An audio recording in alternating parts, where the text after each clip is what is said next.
ஜார்க்கண்டில் ரூபாய் 1 கோடி மதிப்பிலான 200 கிலோ கஞ்சாவை எலி தின்றதாக போலீசார் கூறியதால் கைதான நபரை நீதிமன்றம் விடுவித்துள்ளது பெரும் சலசலப்பை ஏற்படுத்தியது மட்டும் இல்லாமல் நீதிமன்றம் தனது அதிருப்தியையும் வெளிப்படுத்தியுள்ளது.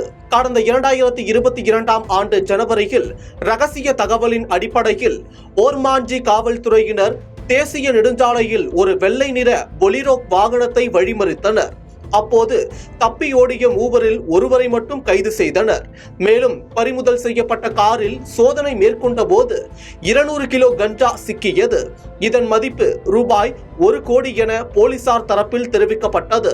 இது தொடர்பாக ஓர்மாஞ்சி போலீசார் வழக்கு பதிவு செய்து விசாரணை மேற்கொண்டனர்.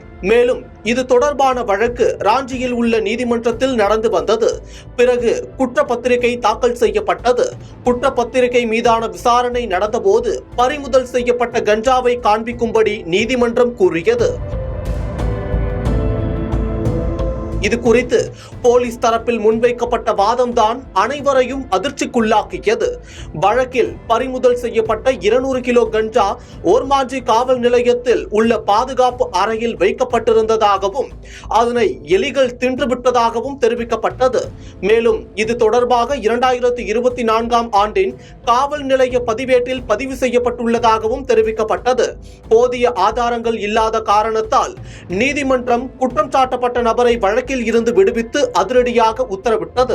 மேலும் காவல்துறை அலட்சியமாக செயல்படுவதாக கூறிய நீதிமன்றம் அரசு மற்றும் போலீஸ் தரப்பில் கஞ்சா பறிமுதல், அதனை சேமித்து வைத்தது உள்ளிட்ட செயல்முறைகளில் நம்ப முடியாத அளவுக்கு இருந்தன என்று தனது அதிருப்தியையும் வெளிப்படுத்தியுள்ளது.